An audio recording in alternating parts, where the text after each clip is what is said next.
Assalamualaikum warahmatullahi wabarakatuh. Setiap orang punya doa yang diam-diam ia simpan rapat. Doa agar hidup sedikit lebih ringan. Doa agar utang berhenti menumpuk. Doa agar anak-anaknya tidak ikut menanggung kesalahan orang tua.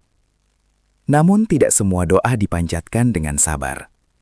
Ada kalanya, di titik paling terdesak, manusia mulai melirik jalan yang seharusnya tidak ia lewati.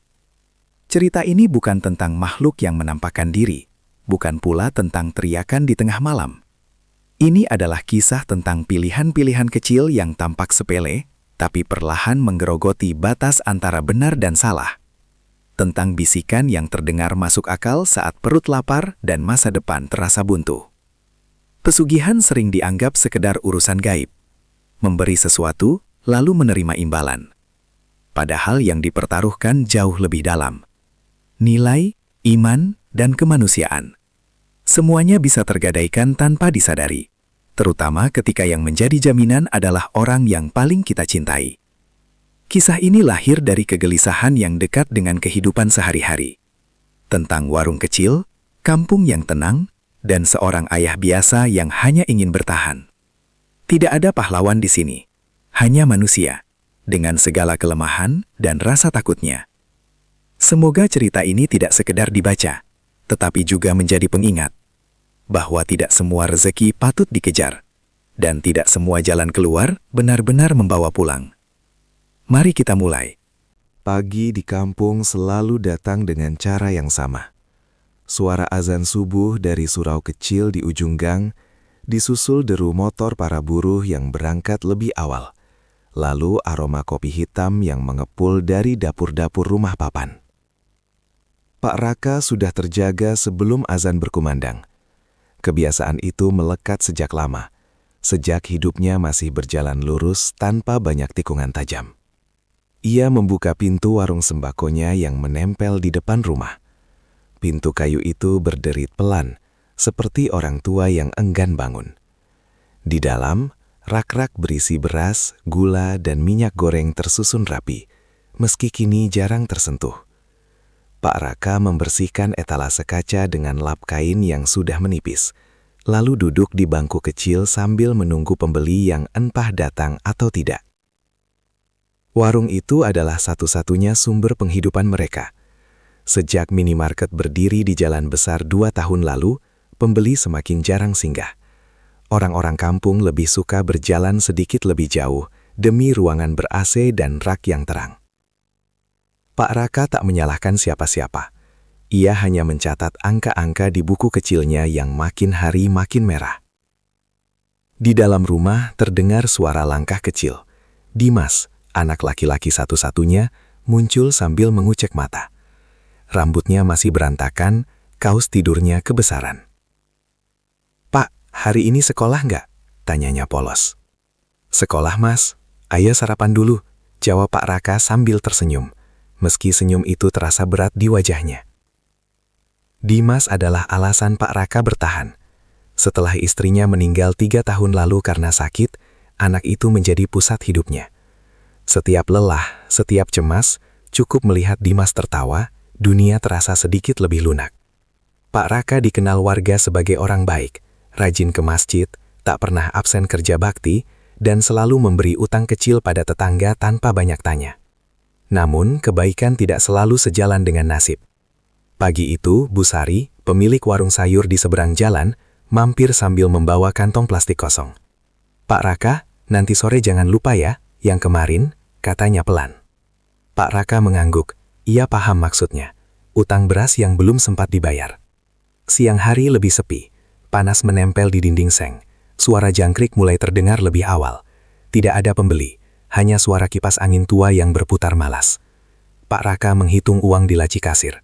Tidak cukup untuk membayar cicilan bulan ini. Sore menjelang maghrib, seorang pria datang dengan motor besar. Pakaiannya rapi, wajahnya datar. Ia adalah orang dari koperasi. "Pak Raka, kami tunggu itikat baiknya," katanya singkat. Pak Raka menunduk, mengangguk, dan berjanji tanpa tahu caranya. Malam turun perlahan. Setelah sholat Isya, Pak Raka duduk di teras bersama Dimas. Lampu warung dimatikan lebih cepat. Tidak ada gunanya menunggu. Angin malam membawa suara televisi dari rumah tetangga dan tawa anak-anak yang bermain petak umpet. Dimas menyandarkan kepala di lengan ayahnya. "Pak, nanti kalau besar aku mau bantu jaga warung," katanya. Kalimat itu menusuk lebih dalam daripada teguran siapapun. Pak Raka menatap langit gelap tanpa bintang. Untuk pertama kalinya, ia merasa benar-benar terdesak. Bukan karena lapar, bukan karena lelah, tapi karena takut tidak mampu menjaga satu-satunya titipan hidup yang ia miliki. Hari-hari setelah itu berjalan pelan, seperti roda yang dipaksa berputar di jalan berbatu. Warung Pak Raka tetap buka setiap pagi, meski ia sudah tahu hasilnya tak akan jauh berbeda. Pembeli datang 1-2 orang, lebih sering hanya bertanya harga lalu pergi. Ia tetap melayani dengan senyum karena begitulah caranya bertahan, bersikap seolah semua baik-baik saja. Suatu siang, ketika matahari tepat di atas kepala dan jalan kampung lengang, seorang pelanggan lama mampir. Namanya Pak Wiryo, lelaki sepuh yang rambutnya sudah memutih semua. Dulu Pak Wiryo sering membeli rokok dan kopi di warung itu, tapi beberapa bulan terakhir jarang terlihat. Pak Wiryo duduk tanpa diminta, mengipas-ngipas wajahnya dengan peci lusuh. "Sekarang sepi ya, Rak," katanya pelan, seolah takut didengar rak-rak beras di belakangnya. Pak Raka hanya mengangguk, ia sudah terlalu sering menjawab pertanyaan serupa. "Zaman memang berubah," lanjut Pak Wiryo. "Tapi dulu, orang kampung juga pernah susah seperti ini, bahkan lebih parah." Nada bicaranya datar, namun ada jeda-jeda aneh di antara kalimatnya. Pak Raka tidak menyelah. Ia menuangkan teh hangat ke gelas retak dan menyodorkannya. Pak Wiryo menyesap perlahan, matanya berkeliling warung, lalu berhenti sejenak ke arah pintu rumah. "Dulu," katanya lagi, lebih lirih, "orang-orang kalau kepepet cari jalan pintas, bukan mencuri, bukan menipu. Cara lama." Pak Raka mengernyit. "Cara lama gimana, Pak?" Pak Wiryo tidak langsung menjawab. Ia menaruh gelas, lalu mendekat sedikit. Suaranya turun setengah nada. "Bukan buat semua orang, dan gak bisa sembarangan. Ada pantangannya." Kata-kata itu menggantung. Tidak ada penjelasan, tidak ada nama. Hanya udara siang yang tiba-tiba terasa lebih berat. Pak Raka tersenyum kaku. "Ah, yang begituan saya nggak paham, Pak," katanya, berusaha ringan. Pak Wiryo mengangguk, seolah sudah menduga jawaban itu. Ia bangkit perlahan. "Bagus kalau belum paham. Kadang yang nggak tahu justru lebih selamat." Sebelum pergi, ia berpesan singkat. "Kalau nanti ada yang cerita, dengar saja. Jangan cepat percaya. Jangan juga cepat menyebut nama orang rumah." Kalimat terakhir itu menempel di kepala Pak Raka lebih lama dari yang ia inginkan. Sore harinya, Bu Sari kembali mampir. Kali ini bukan soal utang. Ia membeli gula setengah kilo, lalu berbisik sambil menimbang. "Kemarin Pak Wiryo kesini ya?" Pak Raka terkejut. "Iya, kenapa?" Bu Sari menelan ludah. "Gak apa-apa, cuma dulu warung di ujung gang itu juga sempat ramai setelah didatangi beliau." Warung ujung gang, Pak Raka ingat. Pemiliknya kaya mendadak, lalu pindah tanpa pamit, tidak ada yang tahu kemana. "Itu cuma omongan orang," kata Pak Raka cepat, lebih untuk menenangkan diri sendiri. Malamnya, setelah Dimas tertidur, Pak Raka duduk sendiri di ruang tengah. Rumah sunyi, hanya suara jam dinding yang berdetak terlalu jelas. Ia teringat kembali kata-kata Pak Wiryo, juga pesan aneh tentang nama orang rumah. Ia menggeleng, mengusir pikiran itu, lalu mengambil sajadah. Namun saat berdoa, konsentrasinya terpecah. Angka utang, wajah anaknya, dan bisik-bisik siang tadi saling bertabrakan di kepalanya. Tidak ada bayangan makhluk, tidak ada suara aneh. Hanya pertanyaan yang muncul perlahan, tanpa diminta. Kalau memang ada cara cepat, apakah salah hanya untuk sekedar bertahan? Pak Raka menutup doa lebih cepat dari biasanya. Ia duduk lama dalam diam, menatap pintu kamar Dimas yang tertutup rapat. Untuk pertama kalinya, ia merasa ada sesuatu yang ikut mendengarkan kegelisahannya. Bukan dari luar rumah, tapi dari dalam pikirannya sendiri. Sejak pertemuan singkat dengan Pak Wiryo, hari-hari Pak Raka tidak lagi terasa sama. Tidak ada perubahan yang bisa dilihat dengan mata, tetapi pikirannya sering melayang ke arah yang tidak ia sukai. Ia tetap membuka warung pagi-pagi, tetap menyapu halaman, tetap tersenyum pada tetangga. Namun di sela rutinitas itu, ada jeda-jeda kosong yang membuat dadanya terasa penuh. Pagi itu, setelah mengantar Dimas ke sekolah, Pak Raka tidak langsung membuka warung. Ia duduk di bangku kayu depan rumah, memandangi jalan kampung yang mulai ramai. Motor lewat satu persatu, ibu-ibu membawa belanjaan, anak kecil berlari tanpa alas kaki. Semua tampak biasa, terlalu biasa, sampai ia bertanya dalam hati, kenapa hidupnya terasa tertinggal jauh di belakang. Ia teringat ucapan Pak Wiryo, "Dengar saja, jangan cepat percaya." Kalimat itu berulang seperti dengung nyamuk yang tak terlihat. Paraka merasa dirinya tidak melakukan apa-apa, tapi diam-diam ia mulai lebih peka pada cerita orang. Siang hari ia bertemu Pak Darto, tukang kayu yang sedang berteduh di warung karena panas. Obrolan mereka awalnya soal harga kayu dan cuaca. Lalu, tanpa arah jelas, Pak Darto berkata, "Zaman dulu orang kampung ini nggak kenal bank, tapi anehnya ada saja yang bisa bangkit pas kepepet." Paraka merikuk air, pura-pura tidak tertarik. "Banyak juga yang jatuh, Pak," jawabnya. Pak Darto tertawa kecil. "Iya, makanya ada aturannya. Ada yang boleh, ada yang enggak. Salah langkah sedikit bisa panjang urusannya." Ia tidak melanjutkan, hanya menatap Paraka sejenak lalu pergi. Sejak hari itu Paraka mulai melakukan hal-hal kecil yang sebelumnya tak pernah ia pikirkan. Ia pulang lebih awal dari warung, menghindari buka sampai larut malam. Bukan karena takut, tapi karena merasa lebih baik begitu. Ia juga mulai membiasakan diri diam saat menghitung uang, tidak lagi bersenandung seperti dulu. Entah kenapa, ia merasa menyebut apapun di saat itu seperti tidak pantas. Suatu malam Jumat, listrik padam sebentar. Rumah gelap, hanya diterangi cahaya lampu minyak yang jarang dipakai. Dimas duduk di samping ayahnya, memainkan mobil-mobilan kecil. "Pak, kok gelap?" "Sebentar saja," jawab Paraka cepat. Ia tidak tahu kenapa jantungnya berdetak lebih kencang. Saat lampu menyala kembali, Paraka mendapati dirinya menarik napas panjang, seolah baru saja menahan sesuatu. Ia menertawakan dirinya sendiri. Cuma lampu mati, pikirnya. Tapi malam itu ia sulit tidur. Beberapa hari kemudian, sesuatu berubah. Seorang pelanggan datang membeli beras dalam jumlah lebih banyak dari biasanya. Lalu disusul 2 orang lain. Tidak ramai, tapi cukup untuk membuat laci kasir terasa lebih berat. Paraka mencoba tidak berharap, tapi hatinya bergerak pelan. Di rumah, Dimas mulai sering tertidur lebih awal. Anak itu tidak sakit, hanya terlihat cepat lelah. Suatu malam, Paraka mendapati Dimas terbangun dan duduk di ranjang sambil menatap dinding. "Mas, kenapa?" "Nggak apa-apa, Pak, cuma mimpi," jawabnya lirih. Paraka mengusap kepala anaknya, menenangkan. Namun setelah Dimas tidur lagi, ia duduk lama di tepi ranjang. Ada rasa bersalah yang belum jelas bentuknya, seperti bayangan yang belum punya tubuh. Ia sadar, ia belum melakukan apa-apa. Tidak ada ritual, tidak ada perjanjian. Hanya perubahan sikap kecil yang bahkan bisa disebut kebetulan. Tapi di lubuk hatinya, Paraka tahu, langkah pertama jarang terasa seperti langkah. Ia lebih sering datang sebagai pembenaran kecil yang terus diulang, sampai suatu hari seseorang menyadari bahwa dirinya sudah terlalu jauh untuk berpura-pura tidak tahu. Perubahan itu datang tanpa aba-aba, seperti hujan yang turun saat langit masih tampak cerah. Dalam waktu beberapa minggu, warung Paraka kembali hidup. Pembeli berdatangan hampir setiap hari. Ada yang membeli beras 2 karung, ada yang memborong minyak goreng, bahkan ada pedagang kecil dari kampung sebelah yang mulai mengambil barang darinya. Laci uang tak lagi kosong. Buku catatan yang dulu penuh coretan merah, kini mulai terisi angka hitam. Paraka melunasi sebagian utang, menyicil koperasi tepat waktu. Orang-orang kampung mulai kembali menyapa dengan nada berbeda. "Rezekinya lancar sekarang Paraka," kata Bu Sari suatu pagi, sambil tersenyum lebar.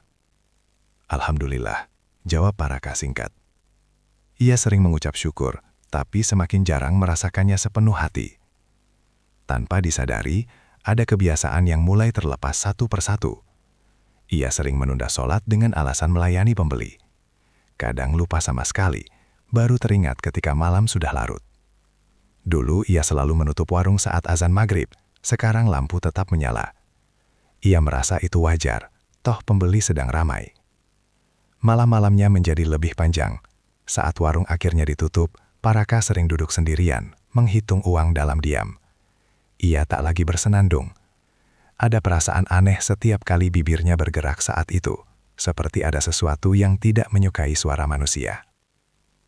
Di rumah, Dimas mulai sering sakit. Bukan sakit berat, hanya demam ringan yang datang dan pergi. Kadang batuk kering, kadang mengeluh pusing. Paraka membawanya ke puskesmas. Dokter bilang hanya kelelahan. Namun perilaku Dimas perlahan berubah. Anak itu menjadi lebih pendiam. Ia sering menolak bermain di luar, memilih duduk di dalam rumah sambil menatap lantai. Pernah suatu malam, Paraka mendapati Dimas berbicara sendiri di kamar.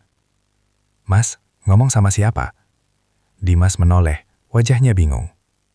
"Sama Pak, tapi bukan Bapak." Kalimat itu membuat dada Paraka mengeras. Ia tertawa kecil, memeluk anaknya, menganggap itu hanya imajinasi. Tapi malam itu, setelah Dimas tertidur, Pak Raka terbangun oleh suara halus dari arah warung. Seperti gesekan plastik, lalu bunyi sesuatu jatuh pelan. Saat ia periksa, tidak ada apa-apa. Semua barang rapi di tempatnya. Suara-suara kecil mulai sering datang di malam hari. Kadang seperti langkah di luar, kadang seperti ada benda digeser. Tidak pernah jelas, selalu cukup samar untuk diragukan. Pak Raka memilih tidak membangunkan Dimas. Ia tidak ingin anaknya takut. Namun mimpi mulai mengganggunya. Hampir setiap malam, ia bermimpi berada di warung sendirian, dengan lampu menyala terang tanpa pembeli. Dari balik rak beras, ada bayangan kecil yang berdiri diam. Setiap kali ia mendekat, bayangan itu menjauh, meninggalkan rasa dingin yang menempel di dada. Pagi harinya, ia bangun dengan kepala berat dan perasaan bersalah yang tidak ia pahami asalnya. Lingkungan terus memuji keberhasilannya. Ada yang bertanya rahasia, ada yang sekedar bercanda. Pak Raka selalu menghindar, menjawab seperlunya. Di dalam hati, ia mulai takut pada pertanyaan itu sendiri. Suatu malam, saat menghitung uang, ia mendengar Dimas batuk keras dari dalam kamar. Pak Raka berhenti menghitung. Untuk sesaat, ia merasa seolah ada yang memperhatikannya dari sudut ruangan. Ia menoleh cepat. Kosong. Ia mematikan lampu warung lebih awal malam itu. Duduk di samping ranjang Dimas sampai anak itu tertidur kembali. Tangannya menggenggam kecil. Dingin. Di saat itu, Pak Raka menyadari sesuatu yang tak ingin ia akui. Rezeki yang datang terlalu mudah selalu membawa bayangan. Dan bayangan itu kini berdiri semakin dekat, tepat di antara keberhasilannya dan anak yang paling ia cintai. Kegelisahan Pak Raka mencapai puncaknya pada suatu sore ketika hujan turun tanpa angin. Warung sepi, pembeli tak ada, dan suara air hujan memukul atap seng terdengar seperti ketukan yang berulang-ulang, menuntut dibukakan pintu. Ia menutup warung lebih awal, sesuatu yang jarang ia lakukan sejak dagangan kembali ramai. Di dalam rumah, Dimas duduk di lantai ruang tengah.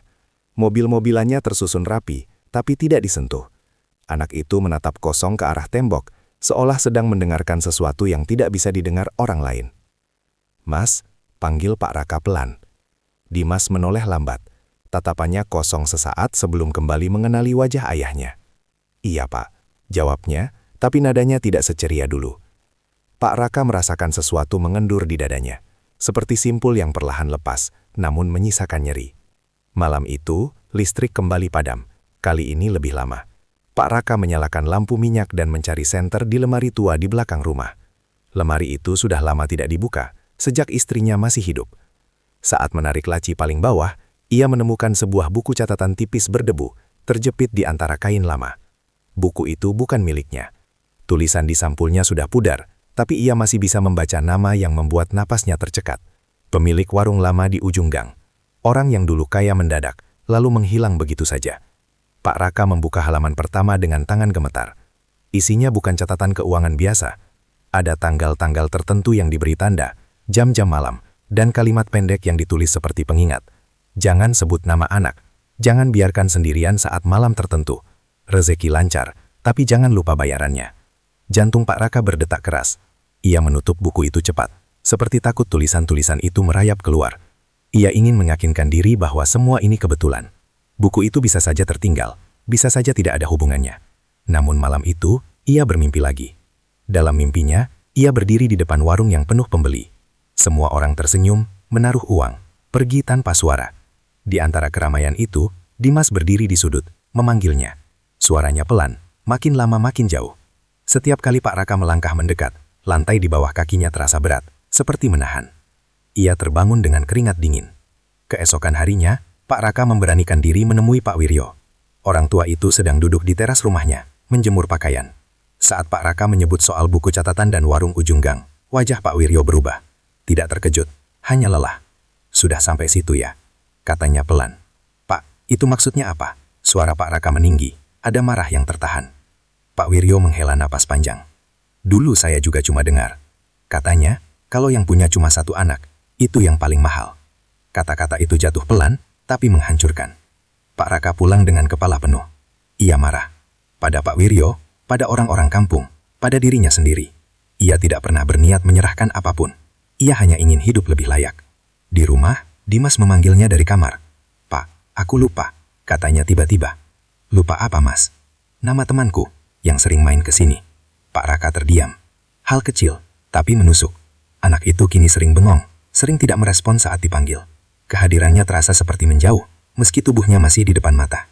Malam itu, Pak Raka duduk lama di ruang tengah, memandangi buku catatan di tangannya. Ia ingin membakar buku itu, membuangnya, menganggap semua ini tidak pernah ada. Tapi semakin ia menyangkal, semakin jelas satu kenyataan yang berusaha ia hindari. Rezeki yang ia terima bukan cuma tentang uang. Dan jika benar ada jaminan dalam semua ini, maka yang sedang ditarik perlahan bukan Nyama, melainkan kehadiran anaknya dalam hidupnya sendiri. Sejak malam pengakuan Pak Wiryo, Pak Raka tidak lagi bisa tidur dengan tenang. Setiap kali memejamkan mata, bayangan Dimas yang berdiri jauh darinya selalu muncul. Bukan dengan wajah takut, melainkan kosong.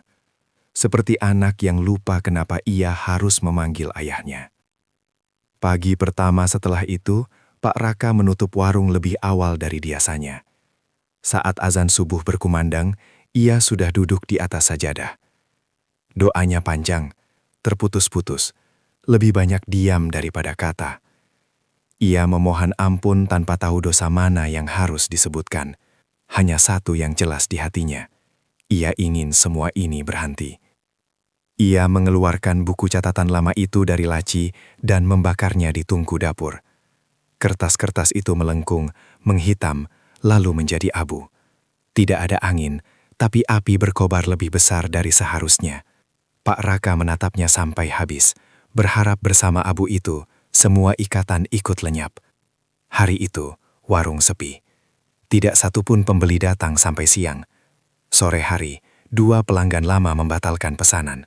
Uang di laci kasir kembali tipis. Pak Raka mencoba meyakinkan diri bahwa ini hanya kebetulan, bahwa usaha selalu naik turun. Malamnya, ia mengajak Dimas ke masjid. Anak itu berjalan pelan, napasnya pendek. Di tengah sholat, Dimas duduk dan memegangi dadanya. Pak Raka panik. Setelah dibawa pulang, Dimas tertidur cepat. Wajahnya pucat. Keesokan hari, Pak Raka mendatangi seorang ustadz yang dikenal warga kampung. Ia menceritakan semuanya, tanpa menyebut detail yang terlalu jauh. Sang ustadz mendengarkan dengan wajah serius. Kalau memang sudah ada perjanjian Pak Raka, katanya hati-hati, memutusnya tidak semudah berhenti. Biasanya ada harga yang diminta. Pak Raka pulang dengan langkah gontai. Ia mencoba memperbanyak ibadah, memperbaiki niat, bahkan berniat menjual warung jika perlu. Namun setiap kali ia berusaha menjauh, keadaan seolah menekan lebih keras. Utang lama kembali ditagih, koperasi mengirim surat peringatan. Busari berhenti mengambil barang. Lingkungan yang dulu memuji, kini mulai bertanya dengan nada curiga. Rezeki yang sempat deras, kini tersendat, seperti keran yang diputar paksa. Sementara itu, kondisi Dimas memburuk. Anak itu sering tertidur di siang hari, lupa makan, dan jarang berbicara. Pernah suatu sore, Pak Raka memanggilnya berkali-kali tanpa jawaban. Dimas hanya menatap lurus ke depan, seperti mendengar suara lain yang lebih penting. Pak Raka duduk di sampingnya, menggenggam tangan kecil itu. Dingin, terlalu dingin untuk anak yang masih hidup. Disitulah, pilihan itu datang dengan kejam dan jelas. Jika ia kembali membuka warung sampai malam, kembali diam saat menghitung uang, kembali mengikuti kebiasaan yang dulu ia abaikan, rezeki mungkin akan mengalir lagi. Dimas mungkin akan tenang, meski tidak sepenuhnya hadir. Atau ia bisa terus melawan, kehilangan semua yang sudah ia bangun, dan menyaksikan anaknya perlahan menghilang tanpa jaminan keselamatan. Malam itu, Pak Raka duduk sendirian di warung yang gelap. Tidak ada suara, tidak ada langkah, hanya detak jam dinding dan napasnya sendiri yang berat. Ia sadar, ini bukan soal kaya atau miskin lagi. Ini soal apa yang masih bisa ia selamatkan, dan apa yang sudah terlanjur ia serahkan tanpa benar-benar ia sadari. Takdir tidak selalu datang sebagai kejadian besar. Kadang ia hadir sebagai pilihan kecil yang diulang terlalu lama, sampai tak ada jalan pulang yang benar-benar utuh. Pembayaran itu tidak datang dengan dentuman atau teriakan. Ia hadir dengan cara yang paling sunyi. Pagi itu, Pak Raka terbangun lebih awal dari biasanya. Rumah terasa terlalu tenang. Tidak ada suara batu kecil Dimas dari kamar, tidak ada langkah kaki menuju kamar mandi. Hanya detak jam dinding yang terdengar jelas, seolah waktu sengaja dipelankan. "Mas," panggilnya pelan. Tidak ada jawaban. Pak Raka melangkah ke kamar Dimas. Anak itu terbaring rapi di atas kasur, selimut menutup hingga dada. Matanya terbuka, menatap langit-langit. Tidak berkedip, tidak fokus. Pak Raka berlutut di samping kasur. "Mas, ini Bapak." Dimas tidak merespons. Dadanya naik turun pelan, tanda ia masih bernafas. Tapi ada sesuatu yang hilang dari tatapan itu. Tidak ada pengenalan. Tidak ada ikatan. Pak Raka mengguncang bahunya perlahan, lalu lebih keras. Panik mulai merayap. Ia memanggil nama Dimas berkali-kali. Lupa pada pantangan yang dulu hanya berupa bisikan. Namun tidak ada perubahan. Anak itu tetap diam. Seperti tubuh yang ditinggali sebentar lalu ditinggalkan. Di puskesmas, dokter berkata singkat. Secara fisik, tidak ada apa-apa. Seperti koma ringan. Bisa sementara, bisa lama. Kata lama menggantung di udara. Pak Raka duduk di ruang tunggu sampai sore. Orang-orang lalu lalang, tertawa, mengeluh hal kecil. Tidak ada yang tahu bahwa hidupnya baru saja runtuh tanpa suara. Saat ia pulang membawa Dimas, kampung tetap berjalan seperti biasa. Anak-anak bermain bola. Ibu-ibu menjemur pakaian. Warung-warung buka seperti biasa. Tidak ada yang berubah, kecuali dirinya. Malam itu, Pak Raka membuka warung lagi. Entah dorongan dari mana. Tangannya bergerak sendiri. Lampu menyala. Rak tersusun. Dan seperti dulu, pembeli datang. 1, 2, lalu lebih banyak. Uang kembali mengalir. Tidak ada kendala. Tidak ada penolakan. Pak Raka menghitung uang dalam diam. Tidak ada rasa senang. Hanya kepastian dingin yang perlahan mengendap di dadanya. Ia mengerti sekarang.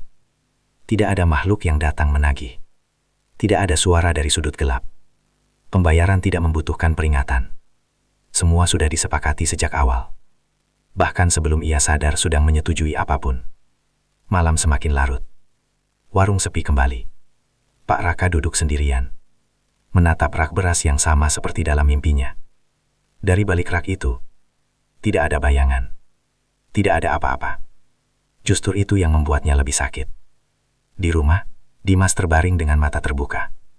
Menatap kosong. Pak Raka duduk di sampingnya. Menggenggam tangan kecil yang kini terasa asing. "Maafin Bapak," bisiknya. Tidak ada jawaban. Tidak ada reaksi. Hari-hari berikutnya berjalan datar. Dimas tetap hidup. Tapi tidak benar-benar hadir. Seperti foto lama yang dipajang di dinding. Ada. Tapi tidak bisa diajak bicara.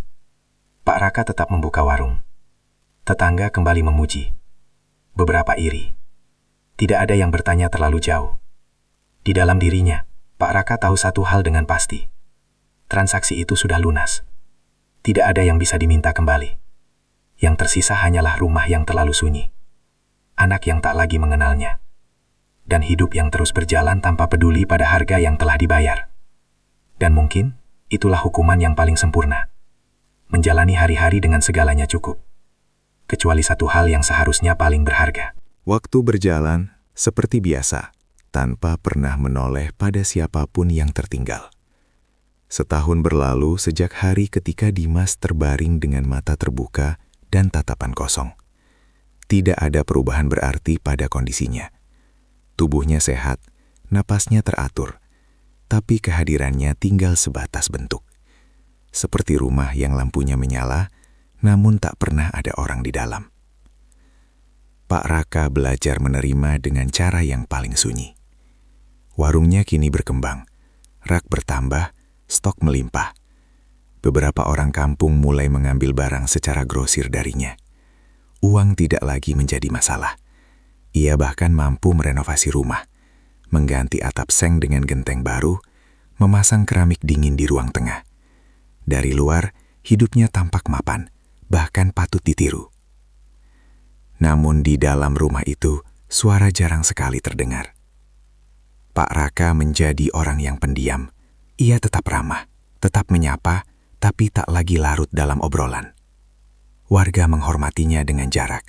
Ada yang segan, ada yang memilih tidak banyak bertanya. Mereka hanya tahu satu hal, rezeki Pak Raka kuat. Dan di kampung, kata itu lebih sering diucapkan dengan nada hati-hati. Dimas tetap berada di kamar yang sama. Setiap pagi, Pak Raka membersihkan tubuhnya, menyuapinya pelan. Kadang, saat sendok menyentuh bibir anak itu, terdengar napas kecil yang teratur. Kadang, Pak Raka merasa seperti mendengar suara tawa ipis dari masa lalu, padahal rumah sedang sepi. Ada kebiasaan kecil yang tak pernah hilang. Setiap sore, Pak Raka selalu meletakkan satu gelas teh manis di teras, di kursi kecil yang dulu sering diduduki Dimas. Teh itu selalu dibiarkan dingin, lalu dibuang saat malam datang. Tidak ada yang memintanya melakukan itu. Tangannya bergerak sendiri, seolah ada janji yang tak pernah selesai. Malam hari, ketika warung tutup dan lampu dipadamkan, Pak Raka sering duduk sendirian. Kadang, ia merasa ada bayangan kecil melintas di sudut mata.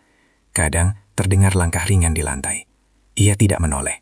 Ia tahu, jika ia melihat terlalu jelas, yang tersisa hanya penyesalan yang lebih dalam. Ia tidak pernah lagi membicarakan masa lalu, tidak pernah menceritakan bagaimana semuanya bermula. Namun bagi orang-orang yang peka, rumah Pak Raka menyimpan udara yang berbeda, terlalu tenang, terlalu tertib, seperti tempat yang sudah lama berhenti berharap.